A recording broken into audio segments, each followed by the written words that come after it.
மருத மரங்கள் நிறைந்திருந்ததால் இந்த மலைக்கு மருதமலை என்று பெயர் வந்தது. ஆனால் இந்த மலை சிறப்பு பெற்றது ஒரு சித்தரால். அவர்தான் பாம்பாட்டி சித்தர். ஒரு காலத்தில் ஒரு சாதாரண மனிதன் இருந்தான். அவன் வேலை என்ன தெரியுமா? பாம்புகளை பிடிப்பது. ஒரு நாள் அவன் ஒரு பெரிய நாகத்தை பிடிக்க முயற்சித்தான். ஆனால் அந்த நாகம் சாதாரண பாம்பு இல்லை. அது மிகவும் தெய்வீக சக்தி கொண்டது. அந்த நிமிடம் அவன் வாழ்க்கையே மாறிவிட்டது. அவன் உணர்ந்தான், இந்த உலகம் வேறு மாதிரி இருக்கிறது என்று. அவன் எல்லாத்தையும் விட்டுவிட்டு மருதமலையில் தியானம் செய்ய ஆரம்பித்தான்.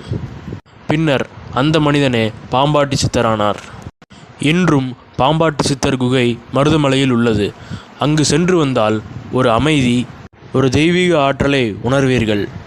பலர் சொல்வது அங்கே இன்னும் சித்தர் இருப்பதை உணரும்படியாக இருக்கிறது.